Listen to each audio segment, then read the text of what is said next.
चलिए तो सीधे लिए चलते हैं गौतम बुद्ध नगर, जहां के सीएम योगी आदित्यनाथ संबोधित कर रहे हैं। और प्रत्येक युद्ध का पैटर्न हर एक युद्ध ने बदलते हुए भी देखा है। ऑपरेशन सिंदूर ने युद्ध के एक नए दौर में प्रवेश किया। उसने भारत के सामर्थ्य और शक्ति का एहसास तो दुनिया को कराया ही, लेकिन हम सबकी आंखों को खोलने के लिए बहुत सारे ऐसे अवसर और ऐसे मौके भी हम लोगों को दिए हैं जो हमें भविष्य की चुनौतियों से जूझने और उनका सामना करने के लिए एक नई प्रेरणा भी प्रदान कर चुके हैं। और उस दृश्य से अपने आप को तैयार करना ये आज की आवश्यकता है, क्योंकि हम सब इस बात को जानते हैं कि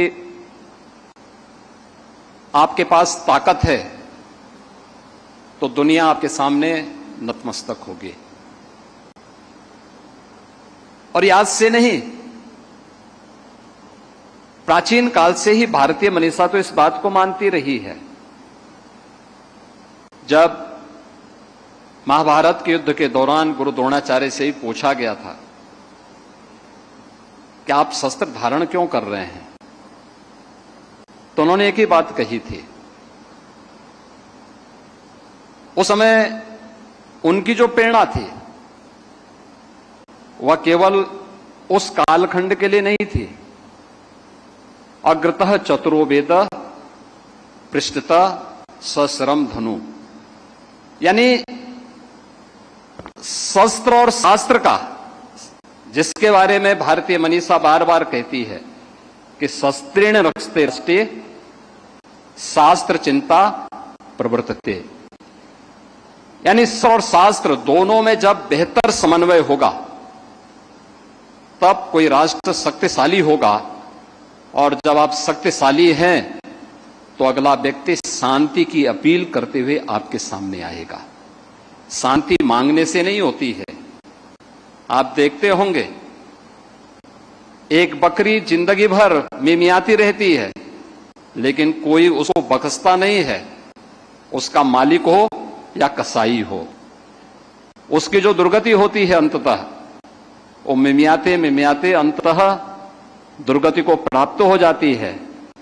लेकिन एक शेर अपनी दहाड़ से न केवल जंगल का राजा होता है बल्कि सब पे शासन करने की सामर्थ्य भी रखता है और सबका एक हीरो भी होता है। आप किसी जू में आइए तो जू तब तक अधूरा होता है जब तक वहां कोई टाइगर नहीं है।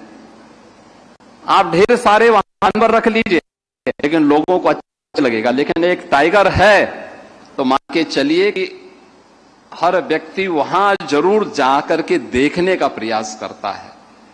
और यह उन सब के लिए भी है और इसी के लिए कहा गया कि वीर भोग्या वो सुंदरा। महाराणा प्रताप ने ही कहा था। उत्तर प्रदेश इस देश से पहले से बहुत समृद्ध रहा है और खासतौर पर उत्तर प्रदेश में पहले से ही 9 ऑर्डिनेंस फैक्ट्रीज पहले से यहां पर कार्यरत हैं। आज भी वे सफलतापूर्वक रक्षा उत्पादन के लिए अपना कार्य कर रही हैं। और डिफेंस पीएसयूज भी यूपी के अंदर 4 पहले से मौजूद हैं जो बहुत सफलतापूर्वक रक्षा क्षेत्र में अपनी भूमिका का निर्वहन कर रहे हैं। मैं आभारी हूं आदरणीय प्रधानमंत्री जी का और आदरणीय रक्षा मंत्री जी का, जिन्होंने देश की वर्तमान की चुनौती को ध्यान में रखते हुए देश के अंदर 2 डिफेंस मैन्युफैक्चरिंग के जो 2 नए केंद्र उभरते हुए दिखाई दे रहे हैं उनमें से एक उत्तर प्रदेश को दिया है और उत्तर प्रदेश में हम 6 नोड में उसका विकास कर रहे हैं।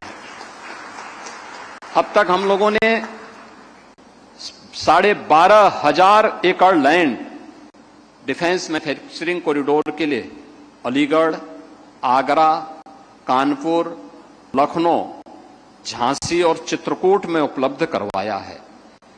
और इसके अलावा हम लोगों ने इस बात को भी सुनिश्चित किया है कि जितना भी लैंड चाहिए और जिस भी प्रकार की सुविधा चाहिए उत्तर प्रदेश सरकार उपलब्ध कराएगी। मैं धन्यवाद दूंगा आदरणीय रक्षा मंत्री जी को, जिन्होंने ब्रह्मोस मिसाइल का केंद्र उत्तर प्रदेश की राजधानी लखनऊ में बनाया है। अब लखनऊ ब्रह्मोस मिसाइल के रूप में भी जाना जा रहा है, क्योंकि लखनऊ की जो मुलाहट है वह तब तक अधूरी थी जब तक वहां से मिसाइल की गूंज दुश्मन के कानों तक गूंजे, और अब वह और अच्छे ढंग से देखने को मिल रही है। और ऑपरेशन सिंदूर के अंदर ब्रह्मोस ने अपनी क्षमता का प्रदर्शन भी किया है। ऐसे ही उत्तर प्रदेश के अंदर बीडीएल का झांसी में केंद्र बनाने के साथ ही वहां पर उसकी मैन्युफैक्चरिंग की कार्रवाई भी प्रारंभ हुई है।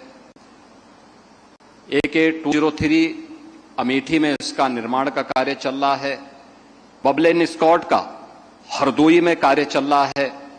ये सभी तेजी के साथ उभर रहे हैं और अन्य अनेक ऐसे यूनिट उत्तर प्रदेश के अंदर वर्तमान में कार्यरत हैं।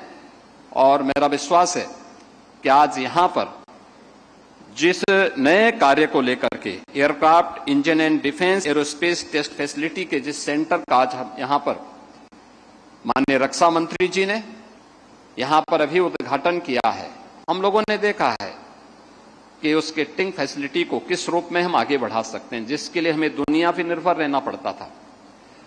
सारा डाटा हमारा कैप्चर करके बाद में हमें ही